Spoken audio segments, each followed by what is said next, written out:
Olá pessoal, tudo bem? Hoje a gente vem aqui para falar mais de um tema que hoje a gente vai falar da D3, tá? A D3 ela foi chamada erroneamente de vitamina D3, porque na verdade nós sabemos que ela é um hormônio. E para todos os que estudaram medicina e as outras pessoas, os bioquímicos, quando a gente, portanto, aprendeu sobre vitaminas na parte nutricional, a gente tinha um mnemônico ADEC. Eram a D, a E e a K. Né? Então é ADEC. Então, mas está errado. Incluir a D3 como uma vitamina, portanto, é bioquimicamente errado. Porque o organismo não tem competências de produzir a vitamina A, não tem competência de produzir a vitamina E, não produz a K, mas ela produz a D. É por isso que ela tem status de hormônios, tá? Porque o próprio organismo mesmo pode produzi-la, tá? Como a gente vai ver mais à frente. Então, a D3 é um hormônio, tá, pessoal? A gente não vai chamar ela de vitamina, ou podemos chamar por uma questão de força do hábito, mas você conscientemente, você sabe que ela é um hormônio. E saber que é um hormônio é importante, porque você vai saber que afinal você pode produzir, você tem competência de produzir, se criadas as condições necessárias, tá? Então, mas por que a gente vem falar desse tema? Qual é a pertinência desse tema? Então, esse tema é muito pertinente pelo facto de o hormônio D3, a sua deficiência, estar relacionada, portanto, com muitas doenças, tá? Então, se você tem deficiência de D3, eu praticamente no consultório, antes de eu saber as outras causas, tá? Antes de eu procurar as outras causas, se você tiver deficiência de D3, eu então ainda vou pedir que você normalize os níveis de D3, tá? Porque a sua deficiência está relacionada com muita doença, tá? A literatura diz que modula 10% da nossa genética, tá ok? Então, ela tem a função de neuroprotetora, tá? A D3 é neuroprotetora, tá? Ela participa no metabolismo do nervo, ela participa na manutenção neuronal, participa na manutenção, então, da bainha de mielina, tá? E tudo que nós podemos falar aqui em termos de explicação do que acontece no organismo é apenas um resumo, porque na prática o processo é muito mais complexo do que a gente pode explicar, ou então qualquer livro pudesse explicar. Então, essa D3 está relacionada, portanto, com a neuroproteção. Ela protege o sistema nervoso. É por isso que nós, na qualidade de neurologista, temos essa obrigação de explicar, para você saber e se precaver. Porque a nossa intenção aqui é fazer com que você não fique doente, tá? Porque, como eu sempre enfatizo nos meus vídeos, as doenças neurológicas, depois de você as ter, fica muito complexo você voltar ao estado normal. Então a gente já faz esses vídeos de forma preventiva, que é para você poder se precaver e não ter esse tipo de doença. Tá ok, pessoal? Então está relacionada também com a diabetes. A D3 previne diabetes. Você pode ter diabetes por causa de deficiência de D3. Tanto a tipo 1, através do mecanismo imune, tanto a tipo 2, através da sensibilidade dos receptores. Então ele participa na prevenção da diabetes, participa na prevenção de hipertensão. Você pode estar hipertenso por deficiência de D3. Claro que nem toda hipertensão é por essa causa, mas a deficiência de D3 é causa importante de hipertensão. Porque você ser hipertenso, você de certeza você toma IECA, não é? Você toma inibidores da enzima de conversão de angiotensina 2. Ou seja, a enzima que converte a angiotensina 1 em angiotensina 2. Você toma esse fármaco. Então, mas a D3 tem a competência de fazer essa inibição. Ele inibe, portanto, a enzima de conversão de angiotensina. E faz uma inibição inteligente. Tá? Porque o IECA vai fazer uma inibição só. A D3 tem a capacidade de inibir quando é preciso baixar a pressão, ou então também tem a capacidade de elevar a pressão, ativando esse mecanismo, porque a pressão é importante. Tantas pessoas tratarem hipertensão, você pensa que a pressão não é importante. Não, a pressão é importante. Você está sentado, você está numa pressão para fazer irrigação cerebral. Então, quando você levanta, você precisa de aumentar a pressão. Você levantou. A pressão aumenta. De você levantar, a pressão tem que aumentar. Então a D3 faz esse trabalho, tá ok? A D3 participa no mecanismo, portanto, da inflamação, que a inflamação é um mecanismo de defesa, só que todo mecanismo de defesa tem que ser, portanto, feito durante um tempo, não pode ser crônico. Todo mecanismo de defesa, quando se cronifica, começa a trazer doença, cria problemas. Então a D3 tem a capacidade de inflamar quando é preciso e de reprimir a inflamação quando é necessário. Se não fica com inflamação crônica. Ele é anti-inflamatório e é pró-inflamatório ao mesmo tempo. Então tem essa inteligência. Tem esse hormônio aí. Esse hormônio aí, o D3, tem essa inteligência. Tá ok? E no sistema imune, ela modula o sistema imune. E a modulação do sistema imune é importante. Tá? Porque ela vai ativar no sistema imune. Nós temos no sistema imune uma coisa chamada naive. Naive significa uma célula virgem, uma célula ingênua, tá? E significa que é uma célula que ainda não foi exposta ainda ao antígeno, tá? Então chama célula jovem. Esta célula aí, a depender da circunstância, ela pode se diferenciar, portanto, em TH1, tá? Nós temos TH1, que é a THLP1, são as células auxiliadoras, temos a THLP1 e a THLP2. Temos a T3 e a T4, que a T4 é supressora. Tá? A THLP1, que é a TH1, ela produz, então, interleucina 2, produz interferon gama e produz fator de necrose tumoral alfa. Você já vê que ela está implicada no combate de ataques intracelulares, como os vírus. Portanto, está interligada na resposta inflamatória potente. E também ela que está relacionada com todas as doenças imunes, tá? Esclerose múltipla, doença de Crohn, diabetes tipo 1, hipotireoidismo, tá? Aí vai. Então tudo tem a ver com o quê? Com a THLP1 e a D3, o hormônio D3, ela modula a THLP1, ativando ela ou suprimindo ela. A THLP2, que é a TH2, ela está implicada nas respostas humorais, tá? Que usa anticorpo, não celular, que usa anticorpo. Então, ataques contra bactérias, ataques contra parasitas. Então, as alergias estão relacionadas com a TH2. Tá? Então, você, a D3, ela previne a alergia. Porque ela pode ativar a alergia quando é necessária. E também vai suprimir, através da THLP2. A THLP2 está relacionada com a produção de interleucina 4 e interleucina 6, interleucina 5. Depois temos a THLP4 ou a T4, que ela é supressora. Tá? Portanto, ela vai suprimir. Então a D3 faz essa modulação. Ativar o sistema imune quando é necessário. Tem uma infecção que você precisa eliminar, tem uma bactéria que precisa eliminar, ativa a THLP2 e faz a inibição, portanto a eliminação desta bactéria. Mas depois suprime. Então vai poupar você de doenças inflamatórias. Então a D3 modula o sistema imune. Tá? Então você pode ter esclerose múltipla por deficiência de D3. Tá?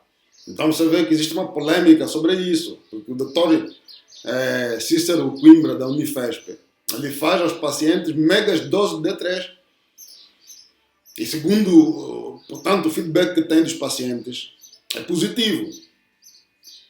Tá ok? É positivo. Que ele tem a sua tese, que eu não estou a defender aqui isso, eu não estou a defender a questão terapêutica. Eu estou aqui a fazer uma abordagem, não quero entrar nessa polêmica que existe, então estou a fazer uma abordagem preventiva. Para você que não tem ainda nenhuma patologia e está com deficiência, é melhor prevenir. O Dr. Cícero Coimbra, ele advoga que as pessoas, portanto, que têm esclerose múltipla, têm uma certa resistência genética aos níveis considerados normais da D3. Então ele faz altas doses, tá? São megas doses de D3, que é para ele poder, então, fazer essa modulação. E as pessoas precisam de muito mais para fazer esse tipo de modulação. Então você vai perguntar, esse hormônio é muito importante, claro que é muito importante. Tudo que mexe com o sistema imune, então, é de uma importância capital. Porque todas as doenças, elas, portanto, têm como porta de entrada o sistema imune. Se o sistema imune estiver competente, você não adoece. Você está a adoecer.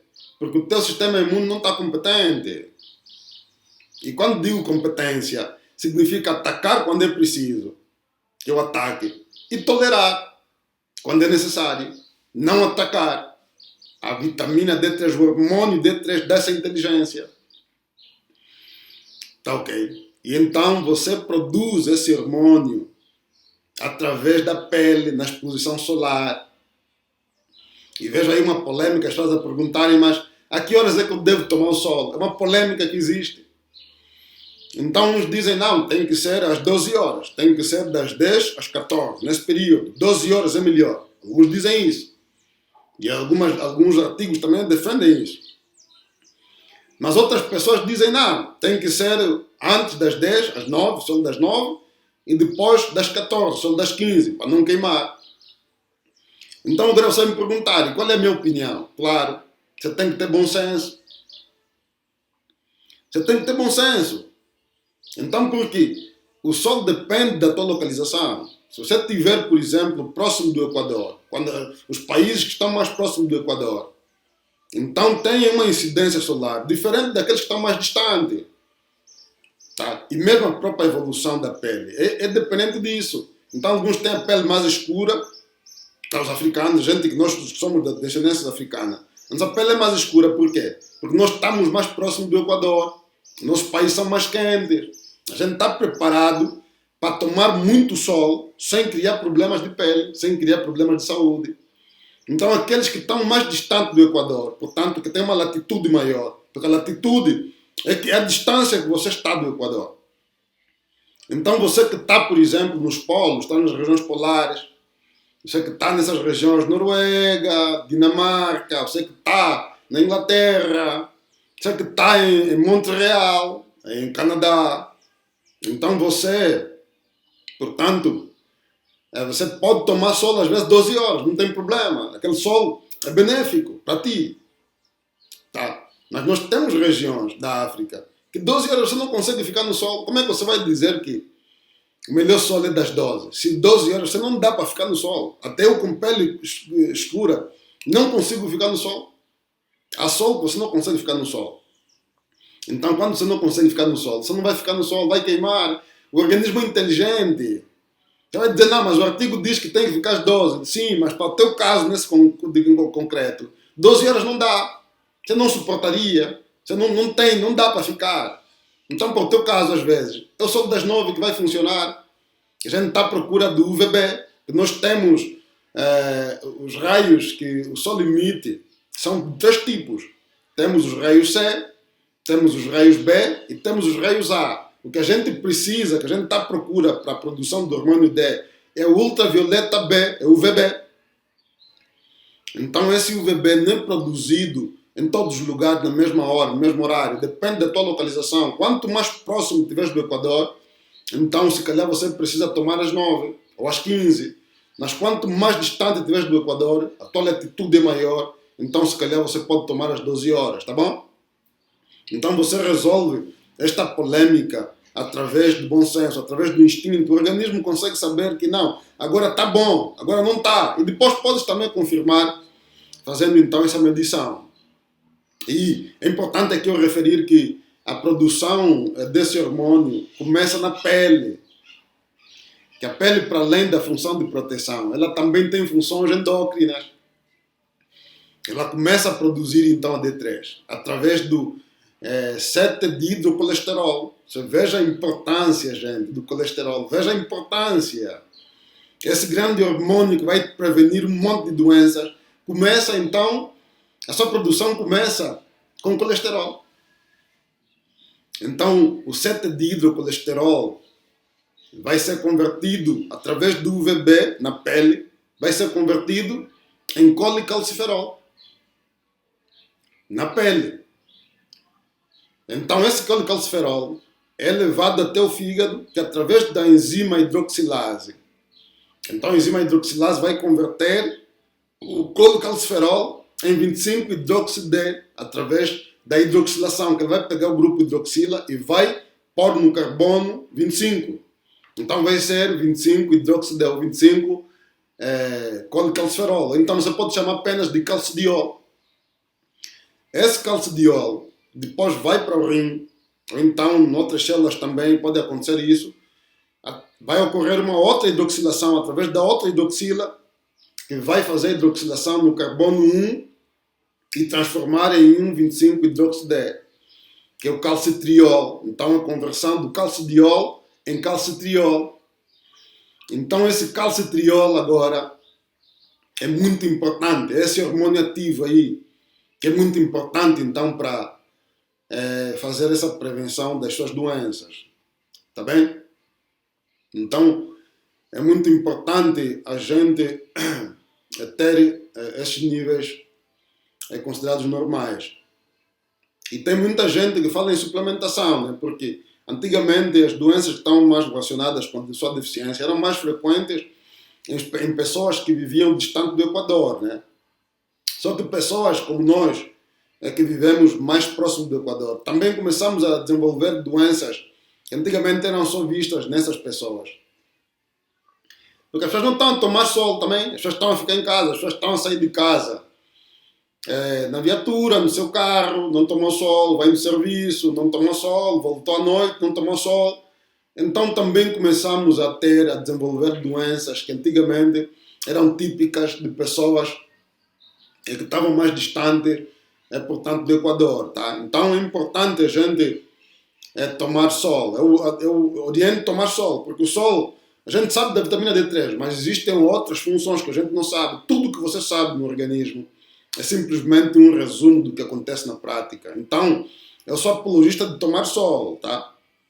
Então, você só vai usar suplementos, tem que ser suplementos, portanto, oleoso, porque ele é lipossolúvel.